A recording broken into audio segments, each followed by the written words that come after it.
Very good morning to you, Mr. Paterson. Just let me get it very clear where you stand on Mr. Cameron and others in their renegotiations. Do you have a scintilla even of belief that he might get something substantial enough to satisfy you that UK should stay in the EU? Well, first of all, the EU is leaving us. They are going to move towards an integrated country. That was lined up in the Bertelsmann Spinelli report 2013, and you got that on the front page of the Sunday Telegraph today. So they will form a new, coherent, integrated country where you can shift money around from the parts that can make money to those that sadly can't. And we are going to be left outside with something called associate status. Now, what it looks like, that is being rebranded as some exciting new position, and it's absolute rubbish. It's not. It's rather worse than where we are at the moment. What I want to have is a complete new relationship with our European neighbours based on trade and friendly cooperation, but above all, making our own laws in our own parliament. And that, sadly, does not appear to be what the negotiators on behalf of the UK are looking for. Well, let me bring in, though, on that. I just want to bring in on that my last guest's point, Richard Reid from Innocent Drinks, who does 50% of his business, he says, with our European Union partners at the moment. And his point is, well, why would you leave the biggest trading group in the world just to try to rejoin it in some form?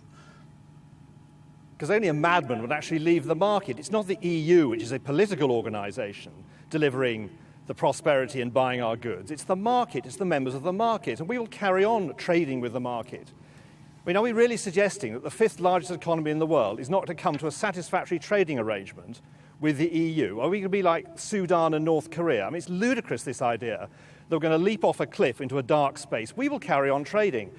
We have a massive deficit with them.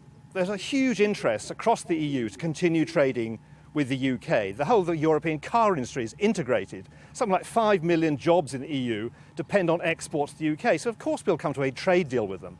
But what is really important is that we get our full seat back on the world organisations which create the laws and the regulations that dominate trade now.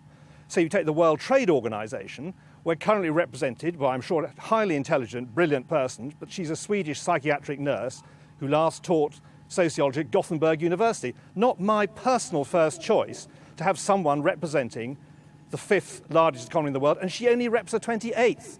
We want to get a full seat back in these bodies. So you look at Lord Rose's article in Sunday Times. He says we do very well, quite rightly, in NATO. We have a full seat. The UN, we have a full seat.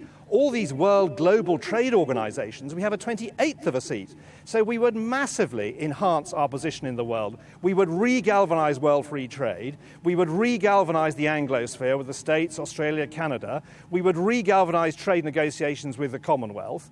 You look at places like Australia and New Zealand. They've done bilateral deals with China on their own. We would do deals. I was part of the British government. I went to the States. These long, laborious negotiations with TTIP. There's all sorts of bilateral deals we could do in the States. Pharmaceuticals, automobiles, we could do deals with them if we were a proper independent nation. Well, we can see how passionate you are, Mr. Paterson. It's normally the interviewees who say, can I get a word in edgeways? But I just wanted to put Sorry.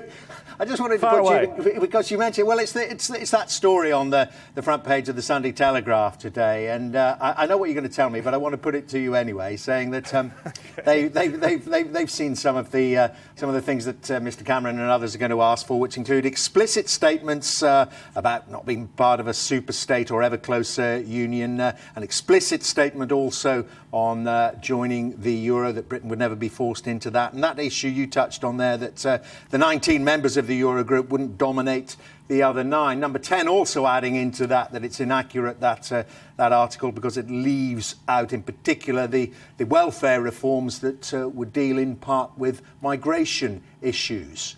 What do you make of that? Well, I touched on this earlier. This is just confirming the intention of the EU. They outlined it in the Bertelsmann Spinelli report. Then we had the Five Presidents report. We had Juncker's State of the Union address pronouncing there will be a white paper in spring 2017 creating a new nation from which we will be excluded because we're not part of Euro, we're not part of Schengen. And we will have something called associate status. Dressing that up as some exciting new position where we've renounced ever closer union is simply not good enough.